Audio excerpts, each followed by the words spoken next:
You're like the perfect combination of things. Masters, bilingual, in tech. You're like a star candidate.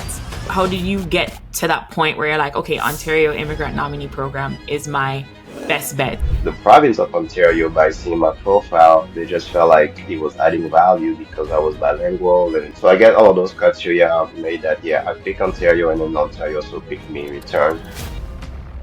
You are outside of Canada and you're thinking, you know what, I think I'm going to make the move to Canada. Why Canada and how did that play out in your head? The ones in Canada felt like it was way easier when you done with your studies to actually one, get a job and also even to change your status. So, immigration wise, it was a little bit easier.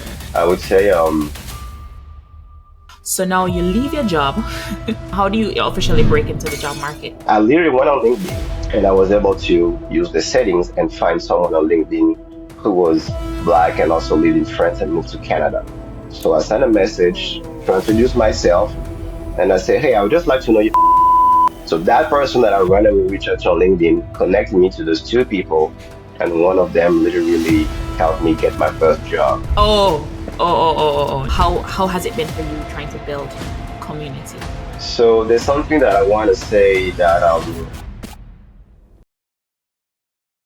If you find value after watching this video, please hit the like button and consider subscribing to this channel. Hello, and welcome to Our Immigration Stories as told by Canadian immigrants. I'm your host, Christina McPherson, and this show is all about sharing the real, the raw, and the inspiring journeys of immigrants who've made Canada their home. Today, I'm here with the Director of Cybersecurity, Lionel Akagah, and he's here all the way from, it's kind of Central West Africa, right? It's on the west coast of Africa, but kind of in the middle. Gabon. And he came here through the Ontario Immigrant Nominee Program. He's one of the, I think, few people who have come from their country straight to Ontario through OINP. And so we want to hear his story, how he did it, but also life after immigration. You land here, you're a permanent resident. Now what? So Lionel, thank you so much for joining us. Thank you for reaching out. And I'm excited to hear and share your story. absolutely. Thank you, Christina, for having me. It's a real pleasure to join you on this show and share my journey and story. Awesome. So now, first, you're in Gabon. No, you went from Gabon to another country, so you can tell that part. But you are outside of Canada, and you're thinking, you know what? I think I'm going to make the move to Canada. Why Canada, and how did that play out in your head? Okay, no problem. So I would say that I've always been interested since I was a kid in growing up in Gabon to live in North America. I guess it Mm, was a sort of like American dream that I was yeah. having in mind, and it was that idea basically of becoming making the most of your potential, and it looked like North America where that location where it was possible to just maximize your life. At least that's the way I Mm-hmm. was seeing that as a kid. So that idea was just stuck in my mind for so long, and I just knew that at some point I really wanted to do that, move to North America and see how far I can take my life and my talent, my skills, and just becoming, yeah, the full version of myself. Um, and then when I started my immigration process, I started to try to actually immigrate to the United States first. Okay. But then I also had some friends from high school, then in Gabon, where after high school they went to the United States, and some of them also went to Canada. But then I was exchanging with those group of people that were both in North America, some in the United States, some in Canada. I just felt like the ones that were in Canada seemed to be at least back then the happiest, you know. Oh, okay. Um, yeah, and the one in the state, they seem to be happy too, but then they would tell you about, some of the challenges that they would see there as students, as new immigrants, and also in terms of job opportunities and all of that. But I think it's Okay. because I just felt that the one in Canada seemed to be the happiest that I decided to move here. And also after I got denied once or twice when I tried to move to the United States, I also took it as a sign that maybe, Mm. hey, Canada might be actually the best option to consider instead of being stubborn and focused only on the United States. Okay. Yeah. Okay. What's your definition of happiest? Like, what did they communicate to you, the ones in Canada, that seemed kind of better off than the ones in America? What were they saying? What was the life like? Mhm. What specifically? Exactly. So back then, because we're still like students and also entering the job market, Okay. there was three key elements. I think one was the fact that the ones in Canada felt like it was way easier when you done with your studies to actually Hmm. one get a job and also Okay. even to change your status, at least back So then, right? immigration wise, it was a little bit easier. Oh yeah, immigration wise, Okay. like at first, yeah, they felt like, for instance, when you want to go to the United States versus going to Canada as a international student, it was costing less money in Canada versus in the United States. That's Right. one. And then two, once you're done with your studies, right, then you need to find a job to be able to legally stay within the country. Then in Canada, it seemed way easier to do that after you're done studying to like find a job and stay there, get your paperwork and all of that. While in the States, it seems to be a little bit more like selective and challenging, you Mm. know. Okay. Um, and then the third thing is even also getting access, like the stability of actually not just getting a job, but keeping it. The way sometimes, productivity might be way more regarded and considered in the United States versus in Canada. And then also access to, for instance, the citizenship in the long term. It seems way Right. easier in More Canada too, because accessible. sometimes, Hmm. you can decide to stay in a specific country while you immigrated, at least for maybe longer than you planned, right? But then maybe you want to do it in the best conditions instead of maybe every year have to prove yourself, things like that. And the last thing was in terms of like social life, you know. Uh, Mm. just people were telling me, oh, you're Canadian, they are so nice, and Okay. people seem to be more friendly here. Whereas in the States, it was more like you always feel like there's some sort of like competition, it's like, what can I Mm. gain from this relationship and things like that. So it was all of these elements where I felt like it looks like the quality of life itself is better in Canada. And it was funny because me on my end, I was always asking them, but yeah, but what about the winter? Because it's cold here. But they were telling me that, to be honest, that's part of, I guess, like the life here, and you can It's a always part of the find North ways to American dream. It's exactly, cold. So that's why at some point I was like, yeah, even if because I was never hearing them complain about the winter, so I was like, you know what, then maybe that's enough element for me to actually consider moving to Canada, and also. Yeah, I took the time to study also the big cities in Canada and see what exactly also I was looking for personally in terms of like diversity, opportunities in tech and in the creative sector as well. Right. And I Okay. was hesitating between Vancouver and Toronto, but then when I Hmm. realized that Toronto were actually the city where in terms of diversity, it was more of the type of diversity I was looking for. Hmm. And also in terms of culture, then at some point I would just focus on Toronto only. Because Interesting. in the state, I never knew which city I wanted to move in. So Yeah, I that's know. also the part where maybe the state was so big.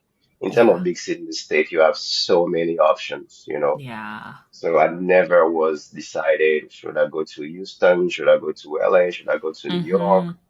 I never really knew. Yeah. But in Canada, I just knew from the jump that it would be Toronto when I don't want any other city. Interesting. Okay. And so now you decide on Canada and you say, how did you get to that point where you're like, okay, Ontario Immigrant Nominee Program is my best bet. If it was the best bet, I don't know. But how did you determine that? And did you get assistance from like a consultant or anything or a lawyer? So I didn't get access to a lawyer, and then the reason why I chose the Ontario nominee program is because that was my only option. So I was in France back then.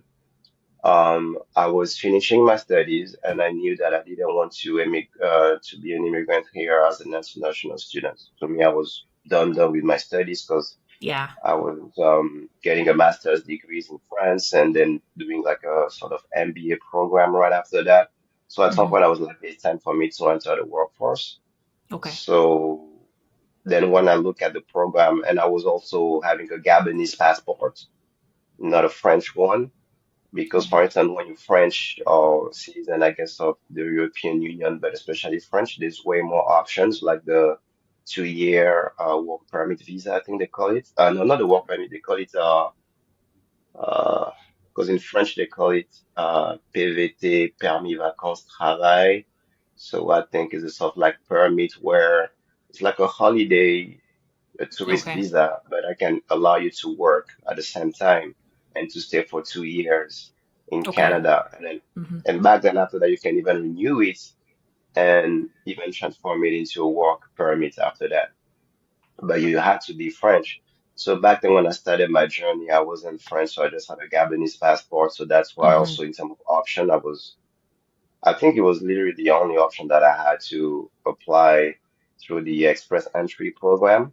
Mm-hmm. So, and that's what I did. And I just went to some, um, the Canada embassy in France were doing every year some sort of like, information day where you could just go and the whole day you have like Okay. conferences, people that give you information about the immigration process and all of that. Oh, So every year they would okay. do that. So I was going to those events, and that's where I started gathering information about the eligibility criteria and everything. Right. And that's where I started to build my application by myself by just going to those events. Sometimes they would even have like webinars online, and Mm-hmm. then I would attend those and just every time checking all the eligibility criteria and starting the process by myself. Okay. All right, good. Well, that's good. That's very interesting that they're hosting those information session Oh and yeah, that people there can go to. And this was from when you were in Paris, that the information sessions yes. were in Paris. Exactly. Okay. Yeah. Cool. You would Cool. even have some job fairs sometime where Oh, people that interesting. will represent different provinces would come and then you would just go with your resume and potentially get a job and that could also help you get a visa faster, right? So Mm-hmm. you could potentially yeah get a sort of work permit, but that would be like a what do you call like a closed working permit sometimes Okay, yeah. Mm-hmm. and then fasten the process, make the process here faster. So there were different options. Definitely in Paris, you have yeah, the Canadian embassy over there doing quite a lot of events, and yeah, I will just go to as many as I can to Cool. see what are my options, the possibilities, and everything. Yeah. Okay, that's amazing. So then hmm now, you mentioned to me that the processing time now. So now you've figured out your way, you're gonna apply, the path presents itself, and you submit your application, and then there's this dreadful wait, Yeah, which was like was it a 2 year wait? about 2 years. Yeah, about two Right? years. Yeah, So yeah. talk to But me it's in about two that parts. wait. Yeah, no, absolutely. So it's in two parts. So I think the first part is yeah, probably about 9 months, and then the other one also it's about 9 months. Yeah, okay, so to Um, get nominated and then to apply for exactly, PR. Okay, okay. exactly. Yeah. So first, yeah, you apply to get nominated, and you're part of like a pool, I guess, and then you get out of that pool, you get nominated, and then now you're invited to apply for the PR, and then it takes another at least, I mean, more than 9 months can take technically like a year to 18 months, but then if you're lucky, that can be way shorter. In my Mm-hmm. case, because I received actually a letter of invite from the Ontario province, where literally was, I guess, sort of like a match, because when you apply to that program, you actually select the provinces you want to ideally live in, because it's a Okay. provincial selection program. Mm-hmm. And then after that, it goes to the federal level. Yeah. So me at the provincial level, I only put that I want in Ontario, no other province. And then the province of Ontario, by seeing my profile, they just felt like it was adding value because I was bilingual, and then there was Mm-hmm. other list of stuff. But it was a specific program where they were looking for qualified workers, and Mm-hmm. they were bilingual, Bilingual. French and Mm-hmm. French English. speaking. Mm-hmm. Exactly. So because I was French speaking, I had a little bit of work experience in a domain that they were feel like they were looking for, like in tech, for instance, IT. Yeah. So so I get all of those criteria made that yeah, I pick Ontario and then Ontario also picked me in return. Then by getting that invite, that formal invite for them, then he actually accelerated the process. So I was invited here to apply the federal level Mm-hmm. and then just now to wait. And it's true that that waiting process can be long because even just the application, right? Because literally you have to show them what you've done for the past 10 years of your life and to Mm-hmm. prove it, so they ask you for a lot of documentation. So anything that you mentioned that you've done for the past 10 years, whether it's education, the place you live, the diploma that you had, the degrees, everything you need to really prove, send the transcript and everything. So it's a long process. Yeah. And then obviously you pay the fees and you need to have enough money in your bank account to show that you can, sustain yourself when you arrive. Um, or if you have a job already, lined up, a job offer lined up. So all of these elements, yeah, it can be tough and demanding for sure, time Yeah. consuming, and you really need to, I guess, be resilient. And but it's Mm-hmm. good because you also show you, if you really want to make that move, because they even ask you, okay, how do you picture yourself in the first 3 years in Canada? So they even ask you to sort of like, I guess, build a sort of like business plan, because they really like ask, Okay. okay, how do you see yourself Okay. contributing to your community, to Canada, and what is Mm-hmm. your vision in the short term? They ask you up to 3 years, I think, sometimes maybe 5 years. Okay. So that means that all of that, it forces you to really come here with a vision. Yes. And that's what I always tell people, that me, when I moved here, I literally moved here with a vision. I knew Yeah. exactly what I wanted to do. I not necessarily about the how, but definitely Yeah. the why and the what. Yes. And sometimes that can be enough to help you figure out the how, The you how. know. Yeah. So yeah, and I came here with the vision, and then that also helped me, I guess, to really be intentional in every move that I was making, and things Yes. like that. I guess that's also helped me to quickly, I mean, become maybe what they call a success story, because I was just really coming here with knowing exactly what I wanted to achieve. Yeah. But yeah, so that was the only program available. I did the process, and the waiting time was definitely can be tough and challenging, because in the meantime, what is at least 9 months, right? Then your life can change in so many ways. I Sometimes know. maybe you can decide to not want to travel and leave everything behind you anymore. Yeah. Yeah. Or you can, I don't know, your life can change on a personal level too. Maybe You you could have a start a kid. family. 9 months Yeah, is enough time to have a kid. exactly, right? And then you have to apply again. I mean, to tell them that now there's some changing Your if you want to maybe families. include on your family. But then that can take an additional 9 months, because it's almost like starting from scratch, because now you need to give Yeah. all the documents of the people that you're adding into your Mm-hmm. application. So they can add way more time, and they will ask for more money in your bank accounts, the proof of funds, all of that. So all of that, yeah, it can be tough to sort of like apply, and then trying to make sure that your situation doesn't change much between the Yeah. moment you've applied, the moment they respond you, right? So Mm-hmm. it's that part, at least, that can be tough. In my end, there were no, I guess, like major changes that happened Good. back then. Helpful. Yeah. Yeah, exactly. So I kept getting my work experience, and I Yeah. guess save more and things like that. And then yeah, I just moved in Awesome. 2018 during the winter. Cool.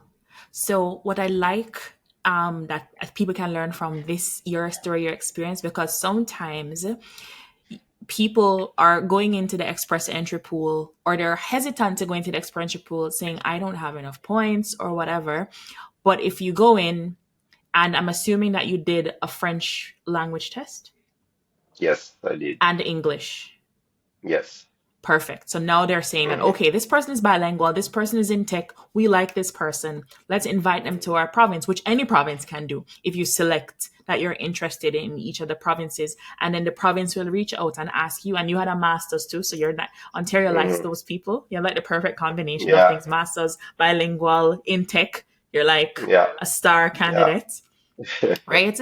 But I think Yeah. that people can take encouragement from the fact that you went in, I don't know that you were concerned much about the points or the draws, but you didn't have to concern yourself with the points because Ontario said we want you to apply for nomination. Now, understand that nomination is still another process to get approved by, right? You have to get Hmm. approved or get nominated by the province, which Yeah. can to some extent be somewhat of a mini express entry at a provincial level.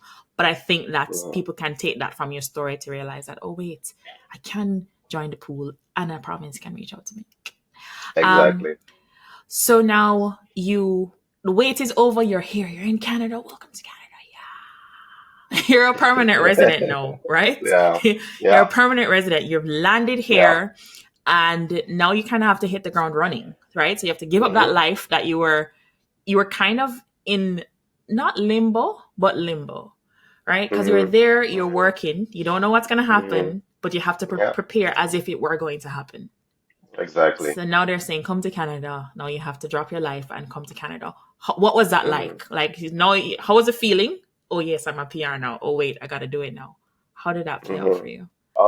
Yeah, it was actually a feeling of, wow, finally, because I was becoming a little bit, I don't want to say anxious, but yeah, I was wondering why it was taking this long, and Mm-hmm.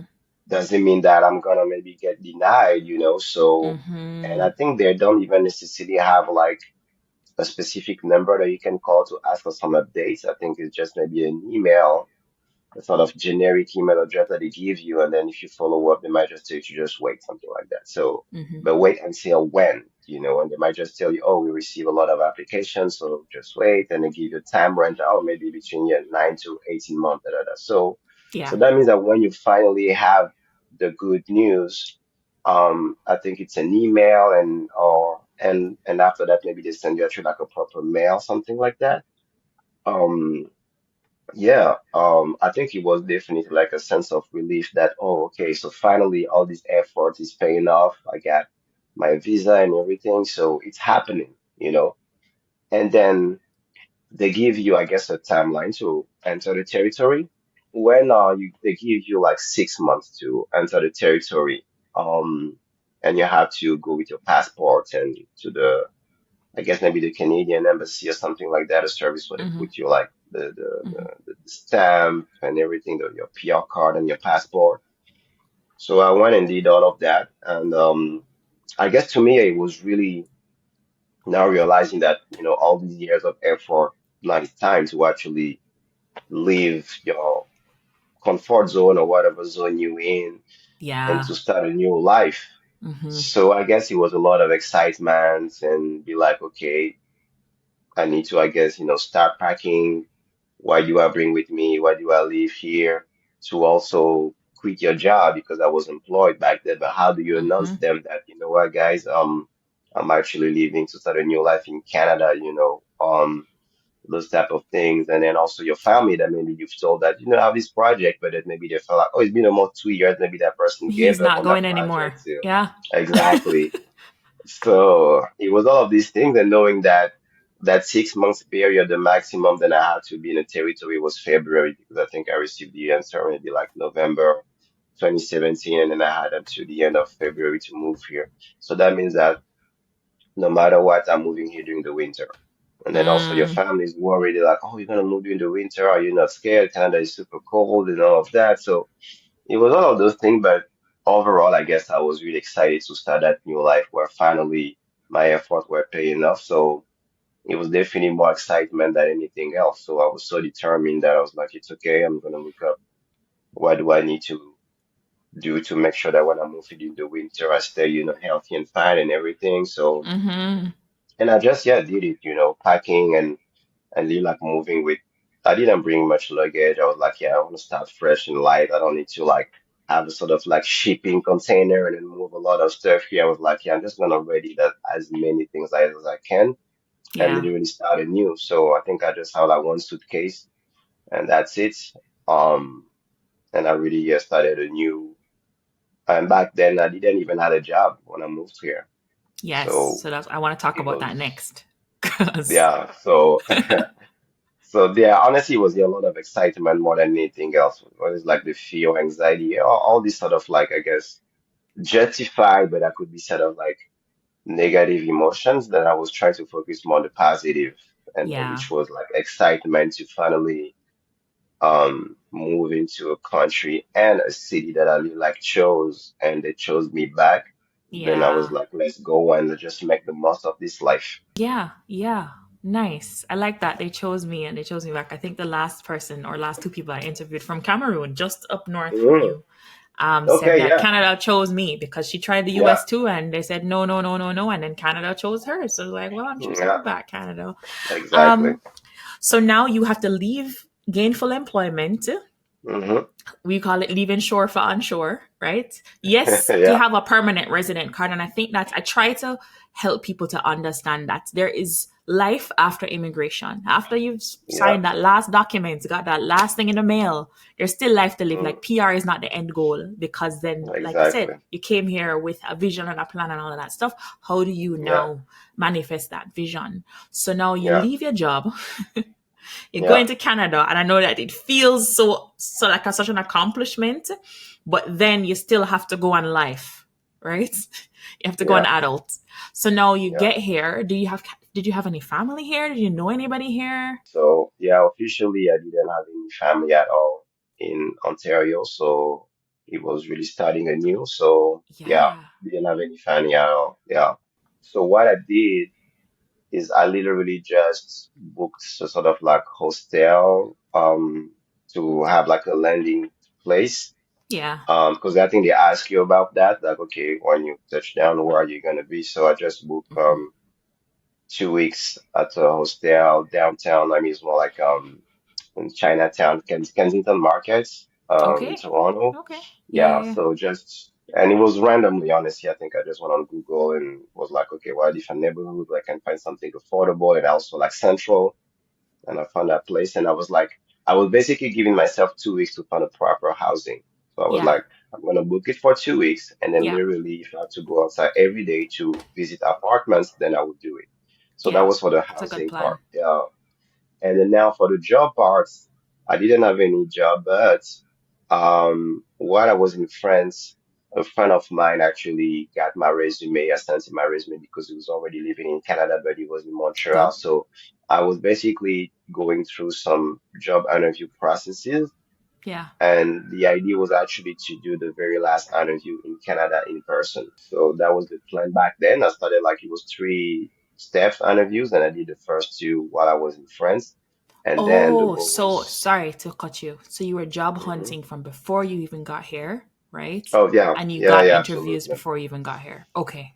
Exactly. Yeah. And the main, I guess, sort of opportunity that I got was the fact that I went through a friend of mine, a guy that I knew, but he Aha. was in Montreal. Mm-hmm. He was living in Montreal, Quebec, and then I gave him my resume, and then he was like, "Yeah, I can maybe give it to some hiring managers." But the thing Mm-hmm. is, he was in Montreal in Quebec, because we used to work together at the same company in France. But the thing is, that company was working for had offices in Toronto. Mm-hmm. But and me, that was my goal. I was like, okay, tell them that, I want to be in Toronto. I'm moving to Ontario. I have no choice actually that being in Ontario because when Right, the right, province right. accepts Yeah. you, you have to OINP. stay in that province for a minimum amount of time, which I think was probably 2 years, I think, something like that, before you can officially move to another province. So, but the funny thing is, I sent him my resume, but then I don't know. The people that he sent the resume to, they just assume that because he was in Quebec and I was bilingual coming from France as well, that I also wanted to actually work in In Quebec, in Quebec. Montreal. Mm-hmm. So that means that when I move here, I go to the last interview, and then they just told me, okay, they actually invited me for the last interview in Montreal, and I was like, that's weird that they're asking me to come to Montreal for the last interview, which I did. And while I'm there, they actually start introducing me to the other team members of the Montreal team. I'm like, that feels really weird. So then at the end, yeah, they Like you told have me the that, yeah, job, we eh? do. Yeah, literally. And then at the end, they told me that, yeah, we actually want to hire you. When are you, planning to move to Montreal, anything like that? And I was like, no, actually, I cannot. I didn't say I don't want, which was the case, but I didn't want to. But it was more like I cannot because of the type of program that made me move to Canada and the fact that I'm part of the Ontario, nominee program. Right. And they were like, oh, we didn't know about all of that. We thought that you wanted to do like your friend and work in Quebec. Mm-hmm. So that actually stopped there because I told them that you guys have offices in Toronto. Can you just maybe transfer me there or like hire me there? And they were like, yeah, we don't really have like that much opportunity right now in Toronto, and we keep you posted. Yeah. And I was like, okay, sure. But then I kept waiting and nothing was happening. Mm. So I just stopped following up and I was like, I'm gonna try new avenues Something now. else. So yeah, and that's when I guess I started job hunting by myself Locally. in Yeah. Canada because I was already there. Yeah. Yeah. But Yeah. that's good. Like people So should use their, so basically you use your network, right? Whether it yeah. worked out or not, it got somewhere. Use your Yeah. network, use the people on the ground here to help you to make some moves. So now how do you officially break into the job market? So I guess it was a lot of luck. Um, but I feel like sometimes the more you work hard, like I said, the more luck you might have in life sometimes. So what happened is that the job market. So when I moved here, so I got us 2 weeks when I was looking for housing, right? But basically, I think when I arrived early January, a month after, I was starting my new job already, like really like a month after I got a job. And because to me, those first 2 weeks, that's when I went to Montreal, talked to the team, and I realized that they don't want to hire me. I kept following up every week to say, do you have something? They're like, we don't have anything in Toronto right now. We keep you posted. They're like, okay, I'm not going to wait because my Mm-hmm. savings, was starting to, I guess, kind of like decrease. And I was like, I need Yeah. to find something quickly. So what I did is use that keyword network. So basically, what I did is when I was moving here, I was talking to my friend, like I said, I used to work with in France. But then to just be able to, I think it's important to mention that it was French rights. But then because I wanted to know what was the experience, for instance, let's say someone like me who's black who moved to Canada, then I literally went on LinkedIn and I was able to use the settings and find someone on LinkedIn who was black and also lived in France and moved to Canada. So I sent a message to introduce Oh. myself and I said, hey, I would just like to know your experience. You moved to Canada, but she was also in Montreal, Quebec, and working for that same company. So I just wanted to know what was the vibe there. And yeah, she gave me a feedback and everything. But then when I didn't get the job, whether it's Montreal that I didn't want, when I moved to Toronto, she was like, "Oh, you know what? I actually know two people in Toronto and one of them work in immigration and everything. So maybe you should go and just check her out and what her organization is doing for like immigrants, especially like French immigrants, right?" And then the other one was working is like HR. So that means that maybe through her, I can maybe work on my Canadian resume and all this type of thing. So that person that I randomly reached out to on LinkedIn connected me to those two people, and one of them literally helped me get my first job. She was There like, you have "Oh, it. yeah." She was like, "Oh, there's that job opportunity. It wasn't really a good fit for me. You should just go and tell them I sent you, and maybe they're gonna want to hire you because that job was more like a sort of like a IT technician job type of job. So Mm-hmm. technically, I was overqualified for it because I had a master A degrees, master's. Yeah. So, because also outside of that company in Montreal that wanted to hire me, when I started looking job by myself, that's also when I really came across that thing called Canadian experience. Yeah. The fact that companies they see like, oh, you have a master degrees, you have a little bit of experience, but they ask you literally, do you have Canadian experience? And I was like, what are they talking about? Mm-hmm. Because I'm not sure it's something that I was fully aware of before I moved to Canada, even though I was, Ah. for 2 years preparing myself. But I don't think anyone told me before moving here that whole concept of what they call Canadian experience. Mm-hmm. So that's why, because I couldn't get like job at my level, then when Mm-hmm. that new You friend take the told me, you know what, that technician. company is hiring a technician Mm-hmm. that can help you get that Canadian experience, just go for it. Then I did it. I put Yeah. my ego to the side. I was like, let me just do it. And that's why it was so quick because they were like, oh, you technically overqualified, but you're still willing to get that job. Then Mm-hmm. we sure that you're gonna do the job. So they hired me on the spot. And I started, yeah, literally early February, knowing that I moved here early January. So, Awesome. yeah, Cool. And so now you're breaking, you're getting a Canadian experience, and that kind of gave you the runway now to move up, exactly. right? To continue So, climbing. exactly. And that was a contract. So that was okay to me. It was really like, okay, that's a contract as a That's technician. perfect. So Yeah. I'm just gonna, yeah, I'm gonna get my Canadian experience, and then after that, see what's next. Because what was Mm-hmm. fun is during that time when I was applying for companies, right, at job that were at my level as a consultant in in IT slash cybersecurity, then when they'll ask you, do you have the Canadian experience, and you say no, then they wouldn't bother, going further in the process. But what Interesting. was funny is literally when I was done with that contract, I've applied to the exact same companies and I was saying, yes, I have the Canadian experience. And now they were like, oh, yeah, sure. Now let's start the hiring process, Mm-hmm. literally. And that's what happened. That made me then the contract ended, I think, in like April. And then in May, I was already having interviews, signed a proper contract for a job at my skill level, and Mm-hmm. started my, I guess, full-time job with the proper skills and level, everything in July of that same year. But it took me then, I guess, all these months to first get that Canadian experience Experience. and then Yeah. start new hiring processes again. Cool. Okay, cool. So then, sometimes I think I had asked on LinkedIn, what's one thing you wish you knew before coming to Canada? And one of my professors from my college here had said, Okay. sometimes you kind of have to take a little step back. Not Yeah. always, but sometimes you have to take Yeah. a little step back from whatever level you were at in your country to then kind of not start over. You're starting from experience, but you're also starting from maybe lower than you're coming from to then Mhm. help you maybe 2 steps back, but then 10 steps forward down the road, That's true. because then it will That's it will true. it will help you to get to that next experience and that next experience. So basically, keep the faith, right? Yeah, Keep no, the faith. absolutely. And it literally was true because when I got that full-time job the first time, then because I was bilingual and all of that, then Yeah. literally I got hired at a Mm-hmm. pretty decent salary that was even higher than my Entry counterpart that level. were not Yeah. bilingual. Mm-hmm.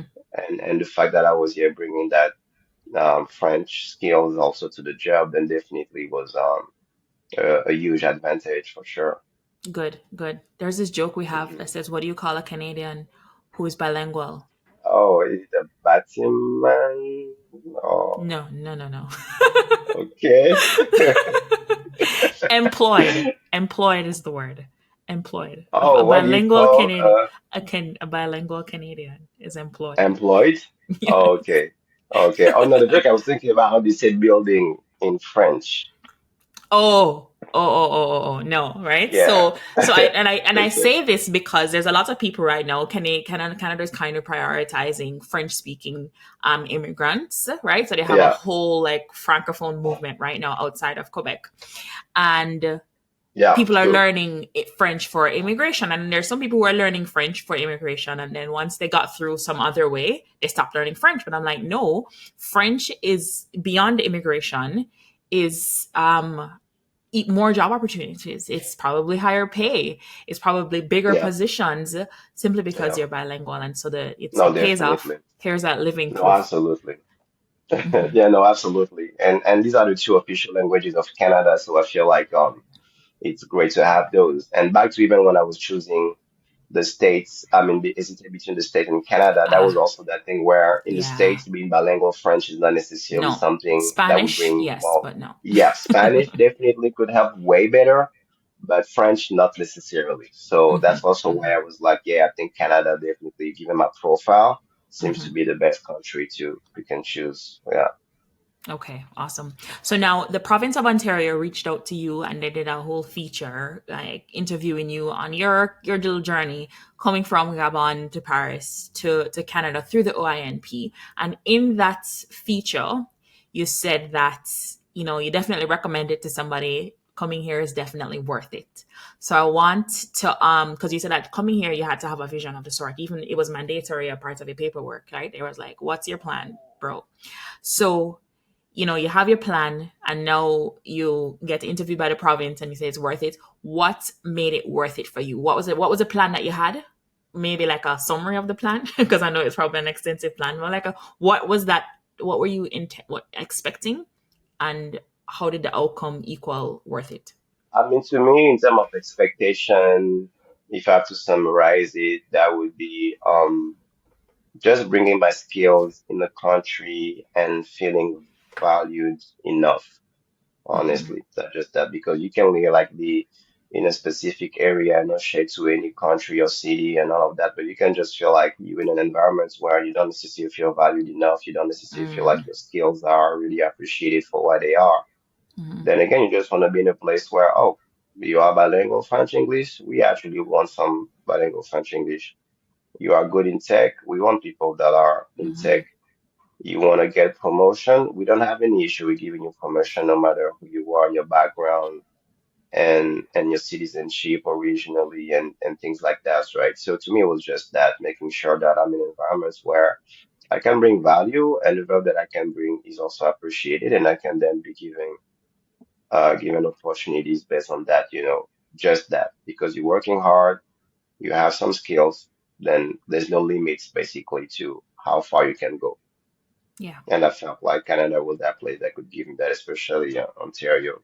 And it's been the proof when I saw the journey and the opportunity that I was able to get here. And it definitely was, in terms of expectation, like after all these years here, then I definitely can feel like, yeah, it was the case. I don't have any disappointment at all so far. Yeah. It really was that case where I was able to build a life I was envisioning when I Yeah. moved here. Yeah. That's So, amazing. and I'm really grateful for that. Awesome. Good. Good. Yeah. And I don't believe that there's many Gabonese here in Canada, like we discussed. But the closest thing you Yeah. said were was Cameroonians or DRC. So yeah, in Ontario, definitely there's not that many Gabonese that I know of, that I heard of, because we come from a francophone country. You mostly would find them in Quebec, Yeah. especially in Montreal. A little bit maybe in Ottawa, because we have like a consulate here. So Hmm. there's also a few of them in Ottawa, but definitely in Toronto, where I was living for most of my time in Canada. Then yeah, there was, I think I maybe came across just two Gabonese people. Mm. Yeah, but I think it's also good to mention that my mom is originally from Congo, so I'm Got it. technically half Congo. Gabonese, half Congolese. So Hmm. I could always try to maybe tap into the Congolese community, and that community is definitely way bigger. Yeah. Any city you would go, whether it's Toronto, even Montreal or Ottawa. So yeah, Okay. Yeah. Well, if you happen to be Gabonese and you're watching this, can you comment below? and yes, and of please. course, people from Congo, comment below too. Shout out to your brother. And of Yeah. course, like it. I think that community is big. Um, a big part of being able to settle here and feel comfortable here. How has it been for you trying to build community? Now you came here, nobody. You finally have a job. Yay! All right. Now you kind of have hmm to still have a life outside of a job. Yeah, no, absolutely. So there's something that I want to say that I don't know if sometime, again back to that concept of luck. So one thing funny that happened to me, that when I was waiting, right, for me to get my visa, I was in Paris, France. I literally was on the subway with some friends, we're having a conversation, and I like to mention that story because it's someone that actually has been sort of like key to my journey, especially when I landed in Canada. Mm-hmm. So I was having a conversation on the subway in Paris with some friends, and then a lady came to us and decided to actually join the conversation out of the blue. And we're like, okay, so we start talking, and then at some point we're just like, we feel like you doesn't seem to be from here the way you have just like your point of view, your perspective on that specific topic, because we're talking about actually immigration and the way sometimes, as Black people, how do we feel based on a different part of the world and things like that. So Mm-hmm. sometimes racial tensions and everything. So anyway, she gave her perspective and knowing that she's a white woman. And then she told us that, yeah, I'm not actually from here. I'm just visiting family. I'm actually living in Canada, in Toronto. And we're like, wow, no way. And I was like, because I'm literally moving to Toronto, hopefully in about 6 months and 9 months maximum. She was like, okay, if that's really true, if you're not lying and you're serious about it, then hit me up once you land.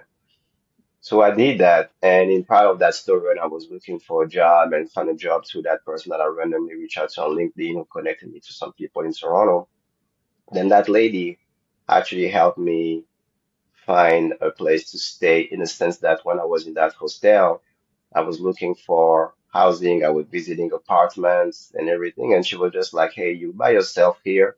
She gave me one of the most precious advice. And she was like, okay, you told me that in Paris you were living by yourself, having your own apartment, being fully independent. Yeah. But she told me something that was key in the sense. She was like, maybe at first consider Yeah. the option to maybe first have like roommates or like housemates at first, at least. And why not making sure that those people are either born and raised in Canada or at least have been living in Canada long enough so that they can Oh, help you understand the city better and even the yeah. country better, how to navigate and everything. And that was so key as an advice because me at first I was like, I just want to be by myself, my own apartment, my independence that I had in France. But then she was like, okay, up to you. But if ever you want to follow my advice, these are two people who are right now looking for roommates, housemates. They live in houses and everything, just up to you. And I still once, I was like, we never know. So the two people she recommended, I went to just one because only one who responded, I think, back then. And he was living in a house, have like a spare room, and he was, Canadian, born and raised. So the vibe was so great that I was like, you know what, I'm gonna give it a try. And it was supposed to be just like 3 months. I would really like sign the papers for the lease and everything. We say, okay, maybe just 3 months. And after those 3 months, those two people I was, like Canadian born and raised, they were like, we like you so much, and it looks like the vibe is going great. That now it's up to you. If you want to stay longer, you can stay longer. And if you want to move on your own, then it's up to you. So they gave me that option, and obviously I stayed longer.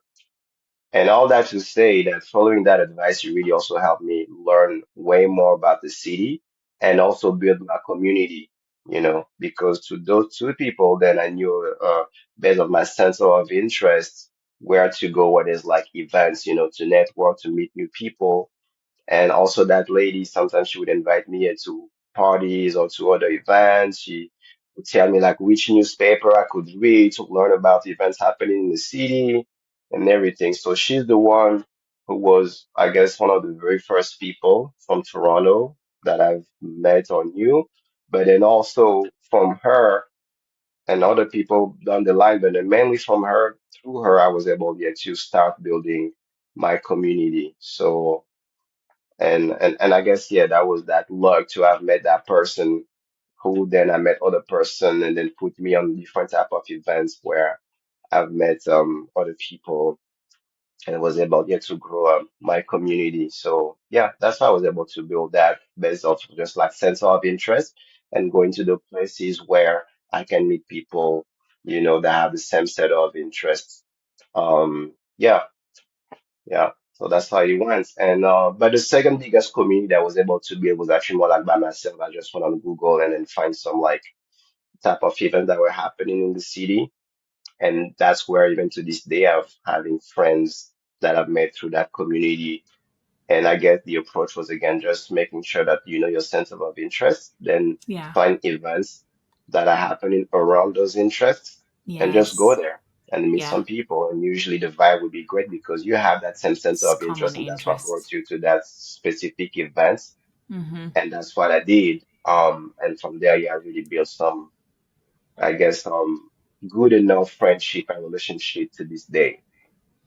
Cool. I like that. I love that story, right? And like you said, it's luck, but it's a divine intervention, but also being open to having a Yeah, stranger join your yeah, conversation who doesn't look like you, who doesn't talk like you, yeah, to jump in a yeah, conversation and not being like, excuse me, rude, but actually yeah, letting her join and letting exactly. her advise you and being Yeah, open to whatever she said, open to the possibility of whatever exactly. outcome, right? And you went and looked and you're like, okay, this can work. And it worked Yeah. and you benefited from it. I love that. I love that story. Exactly. Yeah, no, you never know. Yeah.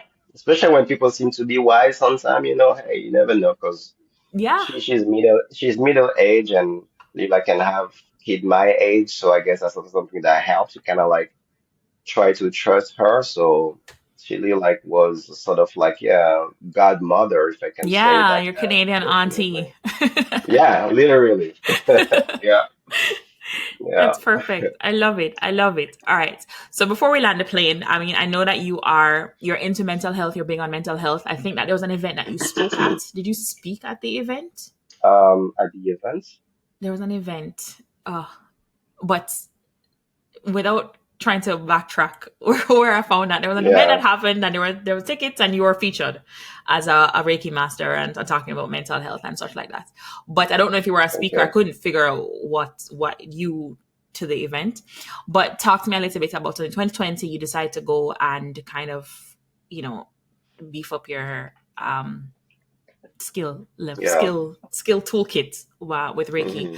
So I mean, I'm big on mental health, especially for the Hmm. immigrant population, because I think that's underestimated significantly is the mental toll of the immigrant journey, right? Even for you, Hmm. that dreadful 2 year wait of is what's my Hmm. life going to be in 2 years, you know? And you get here and now you Yeah. have to kind of hit the ground running.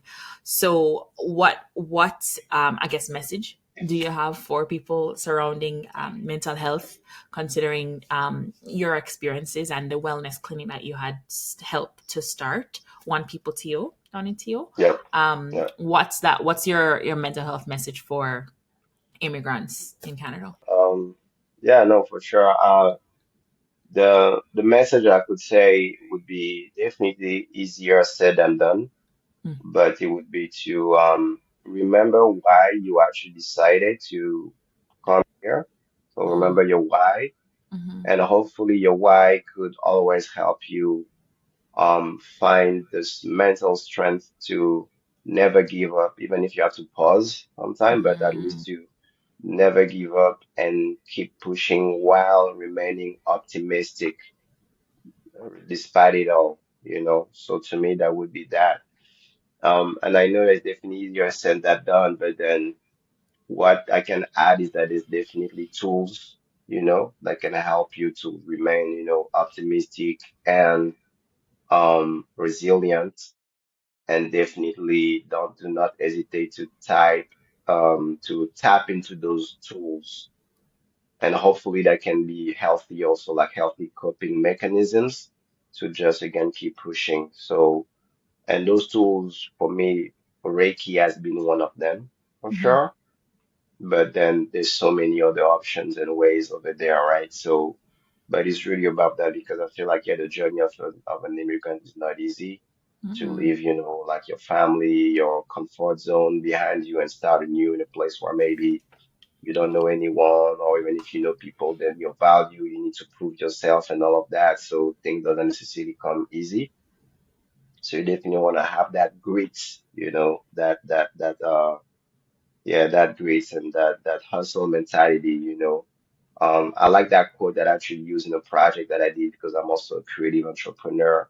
And it was that quote that I was always having in the back of my mind that says, I didn't come this far to only come this far.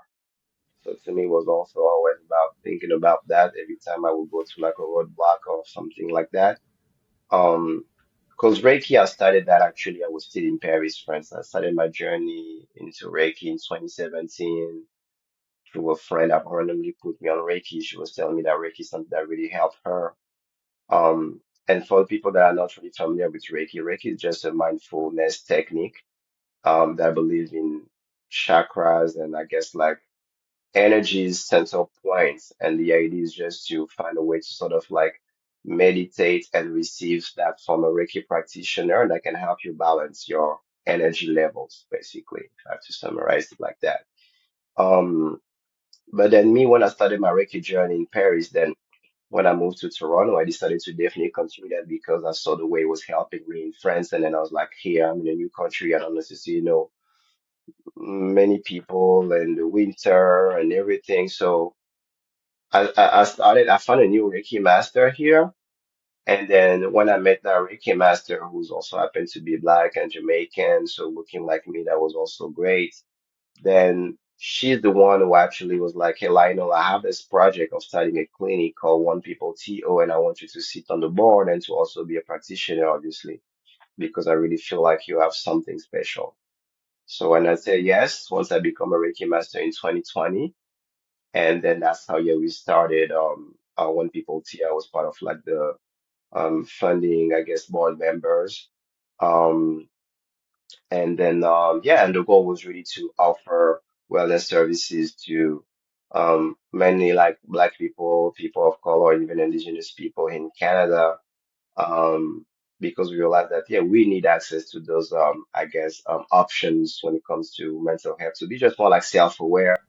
And Yeah. I feel like sometimes it's that self-awareness that we might Mm-hmm. not necessarily have. And I personally feel like the more you are self-aware, then the Yeah. more you can actually know how to heal yourself or to put Yes. yourself in the path of healing. Mm-hmm. And that was the whole goal to just help people be more self-aware, where there's like what is good and positive about you and Yeah. what is actually some blind spots, things that you need to maybe work on, so Yeah. that if you feel bad, then you will know why you feel bad and why potentially you can do in a healthy way to just feel better. Yes. Yeah. So it's I been my love that. journey, and yeah, outside of yeah the work in tech that I do, I've been here offering sessions to people of the community and also doing workshops, sometimes even like youth retreats to show also just people again Cool. options to be more mindful and Mindful. more Yeah. self-aware. Yeah. And it's something that I've been doing a lot too outside of work and to me, because again, I feel like mental health is the foundation literally of everything that you want to do. If you don't have that mental Yes. health, Yep. there's little to nothing that you might be able to do. Exactly. So Yes. yeah, Yes. Okay. What's one thing you wish you knew before coming to Canada? I guess yeah, maybe how lonely that journey can be, how Mm, lonely that can yeah that can feel and be. Um, And even when sometimes people tell you something, you don't necessarily realize it until you're really in it, you yep. know. So for instance, I still don't remember who told me that, but I moved to Canada in my mid-20s, and they were telling me that, most of the time, if you observe, like people have the friends, that is good friend usually from college and university, for the people that go to college and university, or actually even Mm-hmm. before, many Mm-hmm. like in high school. So that means that me moving here, where I was not in high school anymore, obviously. I was not in college or university anymore because I didn't decide to go back to school. So that means that the people that I would meet would be, for instance, at work, and usually at work it's more like just like colleagues, and Yeah. that's it. That's one thing. And then the second thing is that even if you meet people in those event space where you have common center of interest, but still they already Yeah. have the circle of friends. So that means Mm-hmm. that they won't necessarily also like add you that easily into their circle of Yeah. friends, right? Mm-hmm. And the last thing is also how, um, yeah, something was joking and he was saying like, yeah, to see like Canadian people invite you to their place, like good luck, they will be happy to see you anywhere outside, but like to invite them to their place, it's really rare. And it's true, I guess, if I can summarize that, it's really that cultural shock coming from, being someone black and coming from Gabon, Africa, where I guess the human connection is just different than the Canadian one. And I feel like it's that part where I guess I wish I knew a little bit more about that. But even if I knew, then again, you can know something, but when you're actually into it, then it still can hit you. Yeah. So to me, it was that, yeah. And obviously the winter, how cold also Mm-hmm. this can be. And then you have the combination of cold winter and the Lonely. loneliness, Yeah. then you better have that mental strength because otherwise that's Yes. when you can start to really struggle mentally, depression and everything. So yeah. And from a Yeah. scientific perspective, one thing definitely I wish to have known definitely was the correlation because between your level of vitamin D and also your mental health. That's something definitely I didn't know. And when I moved here, I was like, wow, okay, so there's actually studies that show that the lower your vitamin D is, Mm-hmm. the higher you might struggle mentally. And at first I Yes. didn't know at all, you Mm-hmm. know, so and then I start to take now vitamin D supplements because Mm-hmm. at some point, yeah, I realized that because when I moved here, obviously, you knew I guess my vitamin D levels were quite high when I moved here first, but Of then I guess course. over the years, the winters and everything start to decrease. Mm-hmm. And I made myself now sort of like habit to be like, you know what, every winter, I'm gonna try now to take at least 1 week to go somewhere sunny and recharge my batteries and vitamin D. Recharge So like that, Superman. Go up yeah. to the sun. Oh, literally, literally, that's that. Yeah. So I think it's definitely something that we need to be aware of so that when you move here, especially if you're a black person, Yeah. pay Mm-hmm. attention to your level of vitamin D. Please check them at least once a year. Take those Yes. supplements and find ways to always recharge that vitamin D. It will help you tremendously in terms of level of energy Mm-hmm. and not to feel, I don't know, like too sluggish during the winter and everything. Mm-hmm. So Mm-hmm. please pay attention to your level of vitamin D because sometimes when you feel like everything is just going wrong and bad around you, it's just because your vitamin D are low. That's it. Yes. So, yeah, literally. So I would say I would recommend that. And now when it comes to building community, because that's something also that help you go through hardship, right? Mm-hmm. Just be optimistic. Yeah. You wanna have friends, then be a friend. Like be that person actually that you Yes. want people to see in you, right? So it's more like Mm-hmm. don't just expect the universal life to give you things. Yeah. Become that thing. And Yeah. so to me, with that, I would go to those events where we have the same center of interest, but I would even lower my expectation. I'll be like, I'm not trying to go and be like, oh, I'm gonna make one friend today. I'm just gonna be as Be a light, friend. as Yeah. brightful as I can, and Yeah. whatever happens, it will happen. So to Yeah. me, it was also that trying to like lower my expectation because Mm-hmm. again, I knew about the fact that it can be hard to make friendships sometime in your mid 20s and above. Mm-hmm. But still, you never know. Just Yeah. go there, be happy, grateful to be there, count your blessings, Mm-hmm. and just try to be a friend and you will see maybe if you do that with 10 people maybe just only one or two that are going to stick around and that's already good. That's better than That's good. nothing. Yes. Exactly. Yes. So to me, it was really Yes. about that. So be that joyful and just like again grateful. And every time people will be like, "Oh yeah, you so like energized. Like we see you everywhere. You go to all these events. Like how come you do that? Da da da." In the winter, I'm like, yeah, I'm just so happy to literally have been able to make my dream come true. It took me a 2 year Yeah. process. Now I'm in a new country, starting a new and building Mm-hmm. everything from the ground up. So I'm just so happy to be here that I'm just gonna be outside and maximize this life. So that's Yes. it. And through that energy, that positive energy, then I was able to honestly, in a short amount of time, be able to get so many opportunities and do things that people here are like, wow, like I know those people that are born and raised here. I haven't seen them, do all these things they've been able to do.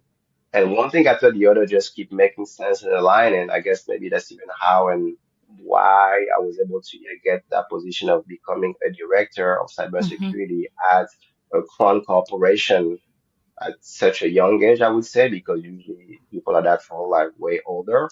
So it's Mm-hmm. all those things, but then it really made sense because I see the way that opportunity came to me, and I was like, yeah, everything that I've been doing, something that seems to be disconnected, it was all now making All sense. everything's connected. But the roots was always, putting yourself out there, Mm-hmm. counting your blessings, and Mm-hmm. just, be positive about life. Life Yes. can really be surprising in a positive way the more you just remain grateful and put yourself out there and show that you have something to bring. So I think that's really key, to always try to see the good side of things despite it all, because no Mm-hmm. country, no city is perfect. Yes. Mm-hmm. So at some point you have to be like you are not a tree, like they say, if you want to move technically you really can move at some point if you really want to, because we see Yes. that where in Canada there's some people that are refugees coming from war zones. So they didn't Mm-hmm. want to move, but they were like, hey, this is survival now. There's a war Yeah. here, so I just really gotta move or Mm-hmm. I Mm-hmm. might just pass away and die. So that means that you really, really can move at some point if you really want to. So Yeah. that's why I'm like, remember your why and Yes. hopefully you can leverage it and just keep pushing, and being optimistic. Amazing. Amazing. Beautiful, beautiful landing of the plane right there. How can people find you, Lionel? How can people find you? I know that you're on LinkedIn. If Yeah. somebody wanted to book a Reiki session with you, how does that work? So absolutely. So I would say people can find me on LinkedIn with my full name, which is Lionel Akagah, aka GAH. And then when it comes to the Reiki session and even anything related to mental health, yeah, I would say LinkedIn could be a great way Just to reach out on reach LinkedIn. out to me. Yeah, literally. And then I'm open to talk about anything, whether it's like my immigration journey, like you said, the Ontario Ministry of Labor and Immigration featured me on the page because they felt like my story was worth sharing. And from there, I was able also to connect with other people and share my journey and maybe help them. I would say, yeah, anything related to that, yeah, immigration journey, Reiki, wellness, mental health, and also the creative entrepreneurship that I'm doing, anything, honestly, yeah, reach out on LinkedIn. I'm open, and we can find always like a way or time to have that conversation. Yeah, I'm more than happy to, pay it forward. That's the way I see that. Yes. You have to Yeah. pay it forward, Yeah. and especially right now, the climate in Canada have changed a lot. I know the immigration journey might be tougher. Yes. I've watched a few of your episodes I've Rough. told you before, and I'm like, yeah, things have definitely changed, more selective, and even when you move here finally, then things also can be way Mm-hmm. more different. Yes. But I still feel like, yeah, still believe in your luck and remain optimistic, and hopefully, yeah, you will become a happy Canadian citizen like me, because Yeah. that's definitely been a great journey so far, and I'm looking forward to, what's gonna happen next. Amen. Yes. And I'm looking Yeah, forward to it. yeah. Now we're friends forever. We're connected. So Yes, we will remain exactly. connected, and of course at Yes, some point we'll see each other absolutely. in person. You've been an Yes. amazing guest. Your story truly inspiring, and the wisdom that you have to share. And I'm sure there's lots more, and maybe another opportunity will come up to share even more wisdom. But for now, this has Hmm. been our immigration stories as told by Canadian immigrants. If this was at all helpful for you, not only do I want you to hit the like button, but I also want you to share it. Share it with somebody else who needs the inspiration and the wisdom that Lionel just shared. And of course, subscribe to this channel for more helpful videos like this. Thanks for watching. See you in the next video. Bye. Bye. Thank you.